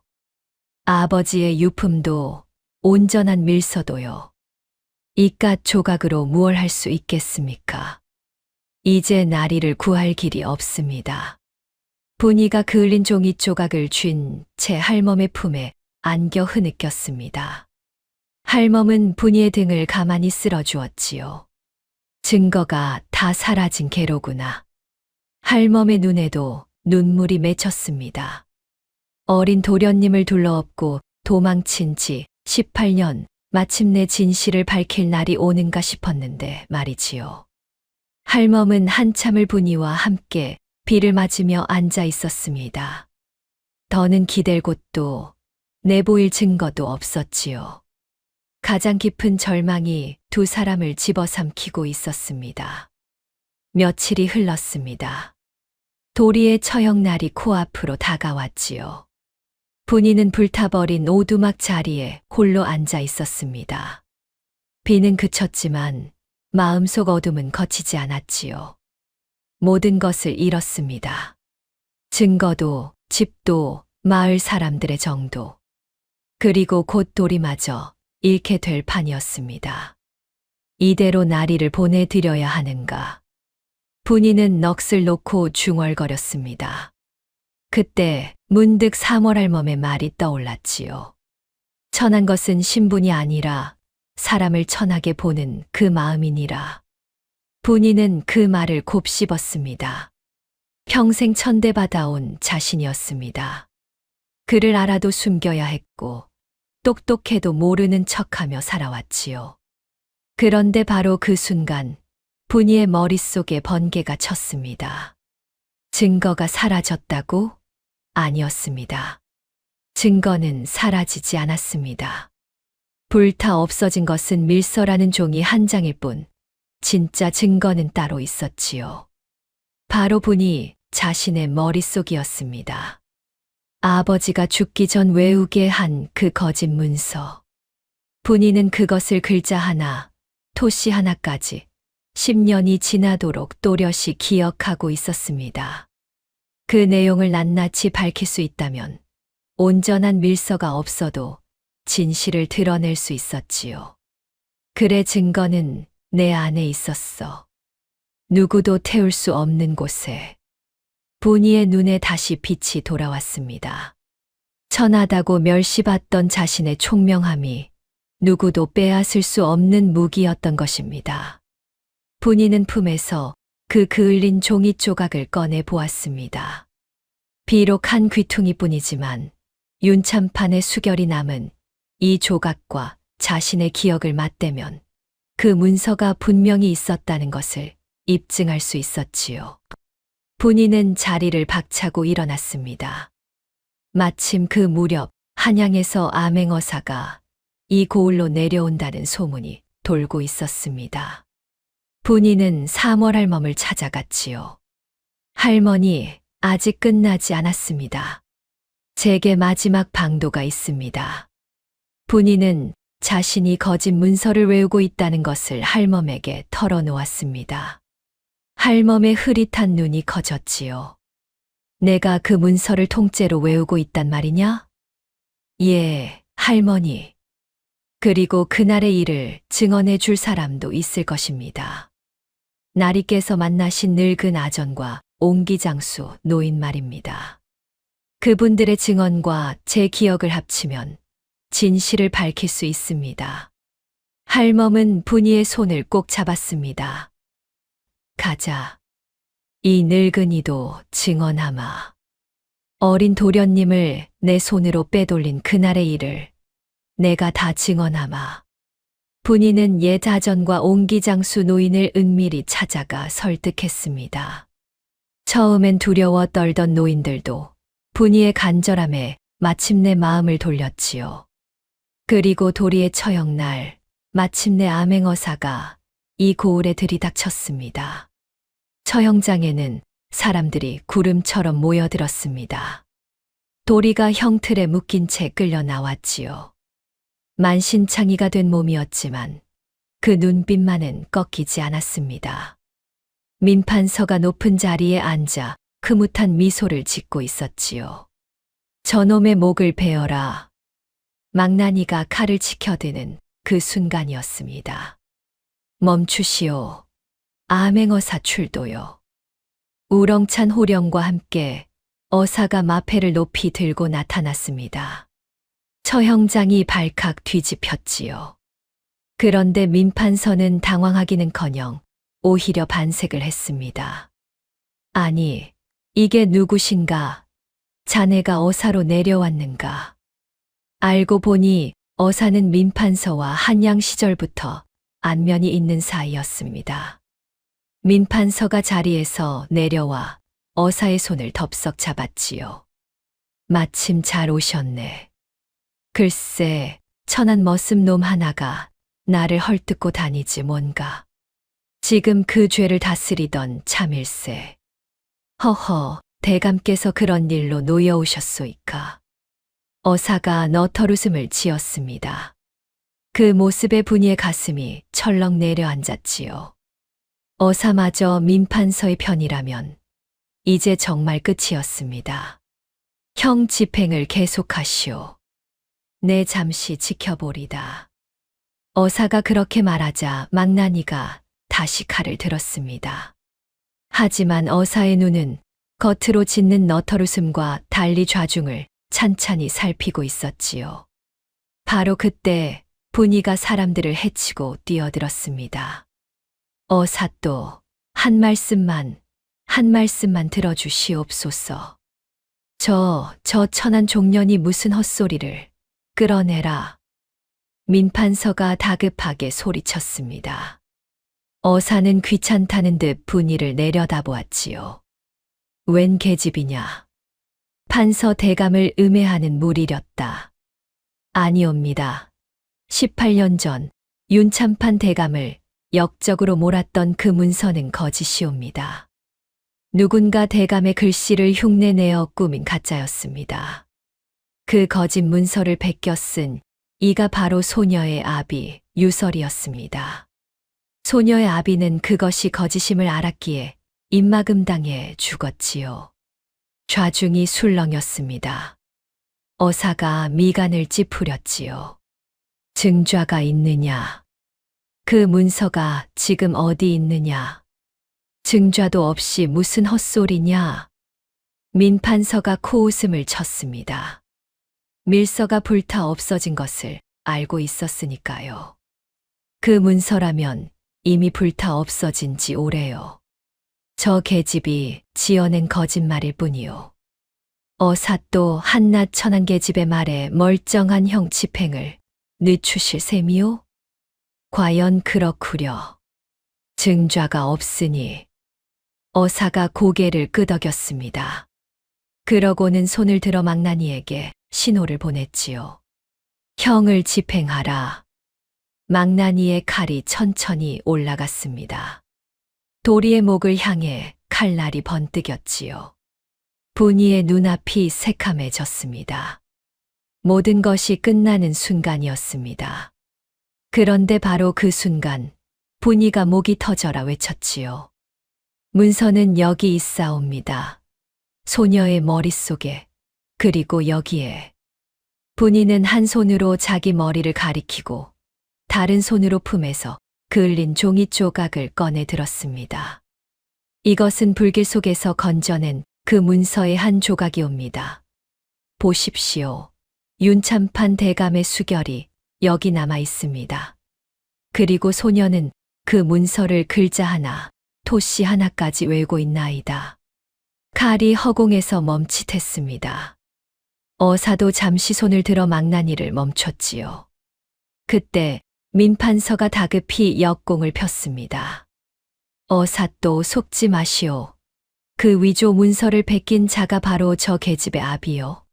딸이 그 내용을 아는 것은 지극히 당연한 일. 저 부녀가 멸문당한 윤가와 한패가 되어 죄 없는 나를 모함하는 것이란 말이오. 제법 그럴듯한 반격에 좌중이 다시 술렁였지요. 하지만 분이는 조금도 물러서지 않았습니다. 그렇습니다. 소녀의 아비는 그 문서를 베꼈습니다.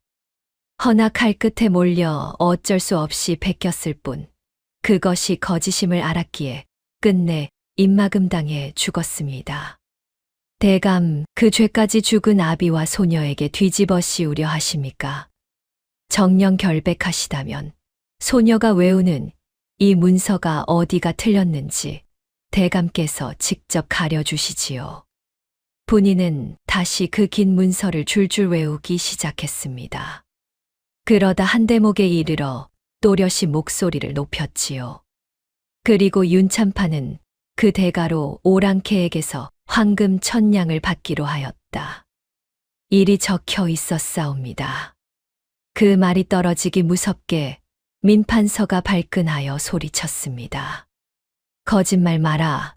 그 문서에 황금 1000냥 따위는 없었다. 오랑캐와 내통한다는 구절뿐이었거늘. 순간 처형장이 찬물을 끼얹은 듯 조용해졌습니다. 분이가 천천히 고개를 들어 민판서를 똑바로 바라보았지요. 대감, 방금 그 문서에는 황금 1000냥이 없었다 하셨습니까? 그 문서가 불타 없어졌고 대감께서는 본 적도 없다 하셨거늘. 어찌 그 내용을 그리도 소상히 아신단 말입니까? 민판서의 얼굴이 새하얗게 질렸습니다. 본 적도 없다던 불타 없어졌다던 그 문서의 내용을 정확히 안다는 것은 곧 제 죄를 실토한 것이나 다름없었지요. 분이가 일부러 없는 구절을 끼워 판함정에 그대로 걸려든 것입니다. 이것은 그러니까. 그제야 어사의 눈빛이 돌변했습니다. 너털웃음은 온데간데 없이 사라졌지요. 사실 어사는 처음부터 한쪽으로 기울 사람이 아니었습니다. 짐진 민판서의 편을 드는 척하며 양쪽을 끝까지 지켜보고 있었던 것입니다. 민치술. 그대는 방금 불타 없어졌다는 문서의 내용을 어찌 아는가? 본 적도 없다는 그 문서를. 내 짐짓 그대 편을 드는 척 지켜보았더니 과연 제 입으로 실토하는구나. 여봐라, 형 집행을 당장 멈추라. 망나니의 칼이 그대로 떨어졌습니다.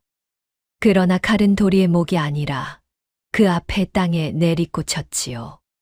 한 박자만 늦었어도 도리의 목숨은 없었을 아찔한 순간이었습니다. 분이의 그 한마디가 칼끝과 거의 동시에 도리를 살린 것입니다. 이제 전세가 완전히 뒤집혔습니다. 어사가 추궁을 시작했지요. 산 증인이 있다 하였느냐. 나오라 이르라. 그때 늙은 아전과 옹기장수 노인이 앞으로 나섰습니다. 사월할멈도 굽은 허리를 이끌고 나왔지요. 어삿도 소인이 그날의 일을 똑똑히 보았습니다. 민판서가 사람을 시켜 대감의 글씨를 흉내내게 하고 유서리에게 그것을 베끼게 하였습니다. 유서리가 진실을 알고 망설이자 민판서가 그를 죽였습니다. 소인이 그 시신을 거둔 사람이옵니다. 세 사람의 증언이 하나로 모이자 민판서는 더 버틸 수가 없었습니다. 다 거짓이오. 저것들이 짜고 나를 모함하는. 천한 자의 말은 못 믿고 판서의 말은 믿으라는 게냐? 한데 방금 제 입으로 다 실토한 것은 누구더냐? 어사가 싸늘하게 되물었습니다. 민판서는 말문이 막혔지요.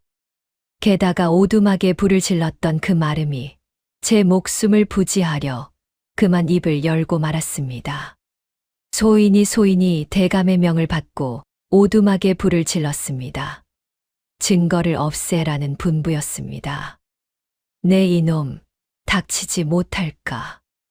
이미 다 끝났습니다. 대감, 소인은 더는 대감과 함께 죽지 않겠습니다. 측근마저 등을 돌리자 민판서는 그 자리에 주저앉았습니다.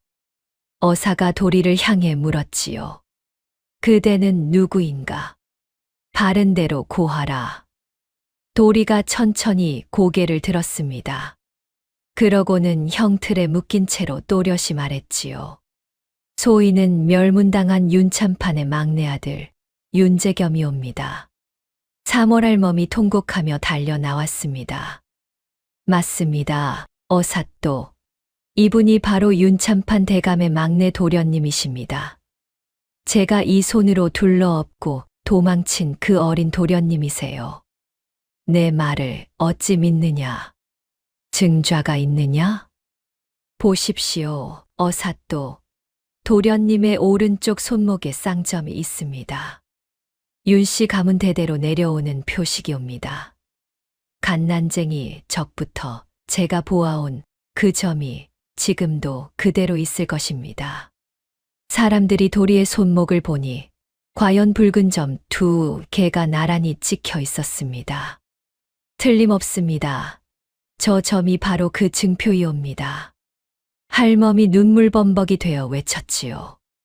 어사는 모든 정황을 살핀 뒤 마침내 판결을 내렸지요. 들으라.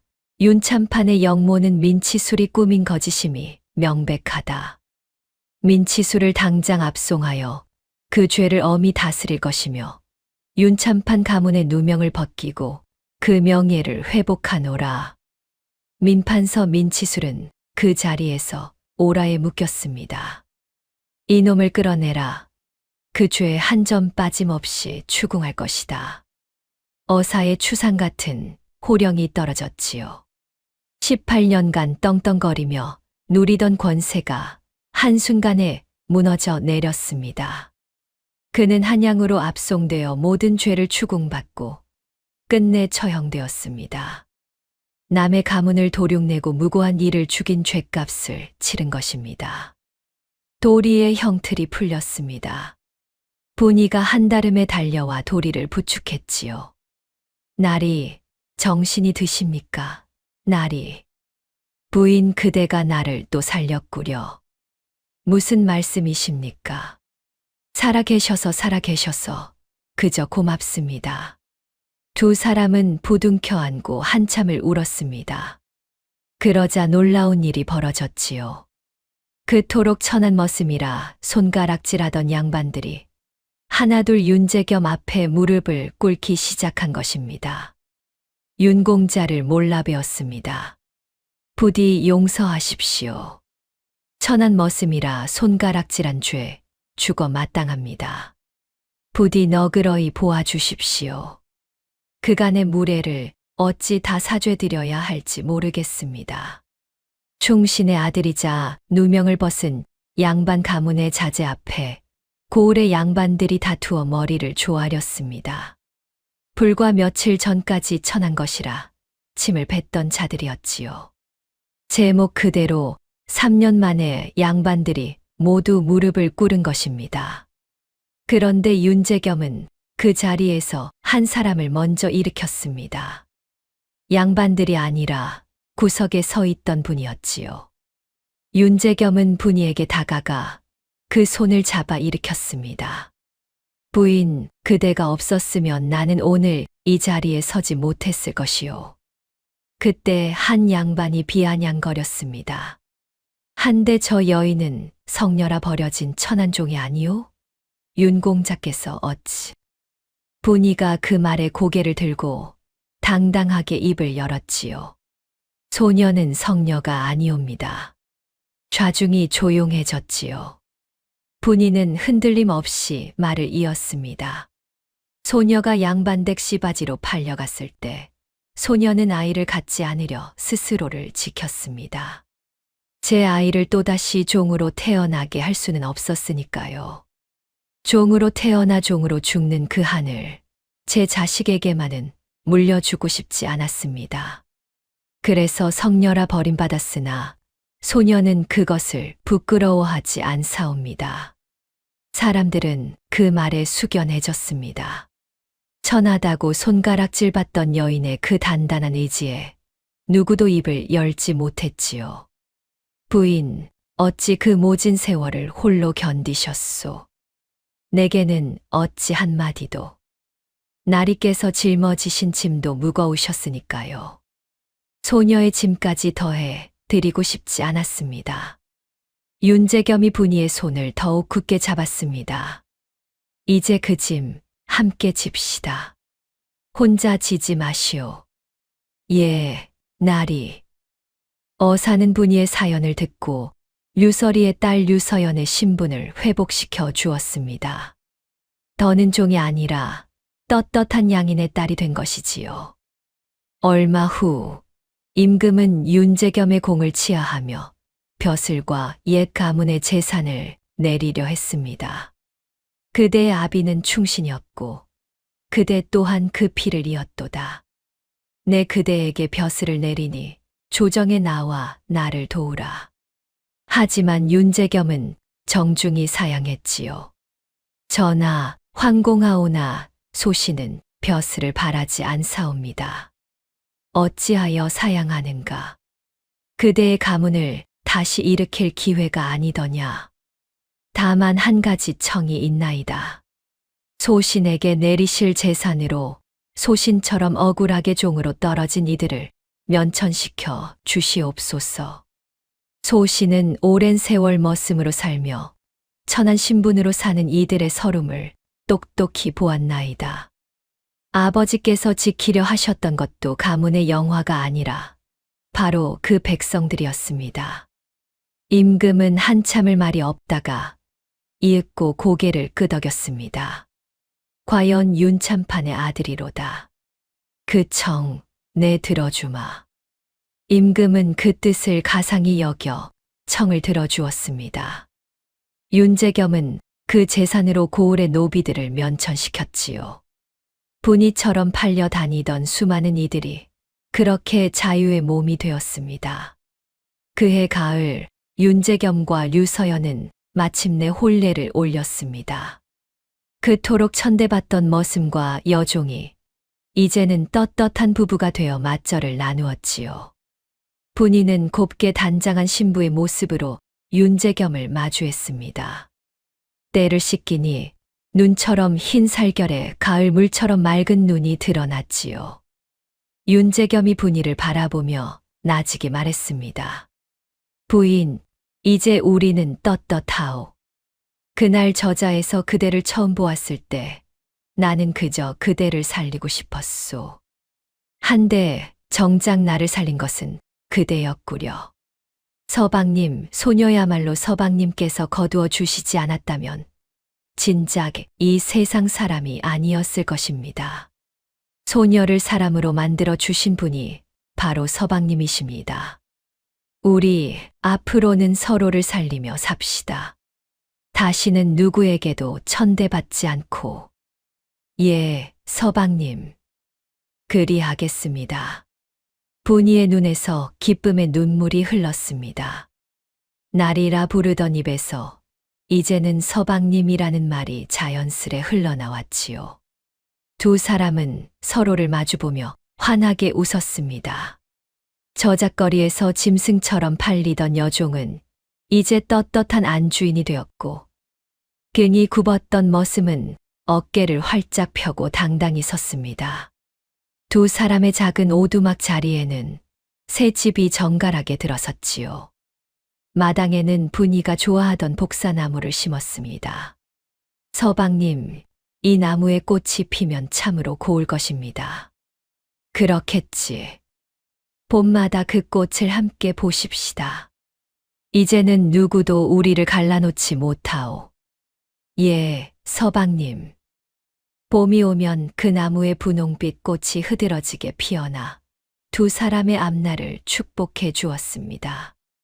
이 이야기는 오늘날까지 전해지며 우리에게 한 가지를 일러줍니다.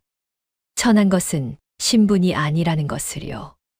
사람을 천하게 보는 마음, 바로 그것이 천한 것이라는 사실을 말입니다. 아무리 낮은 자리에 있어도 고든 마음과 따뜻한 정을 지닌 사람은 결코 천하지 않습니다. 그리고 그런 마음들은 언젠가 반드시 빛을 보는 법이지요. 다음 영상을 빠르게 만나보시려면 좋아요와 구독을 눌러주세요. 지금 화면에 나오는 더 재미있는 영상들도 함께 해주세요. 그럼 모두 행복한 하루 보내세요. 감사합니다.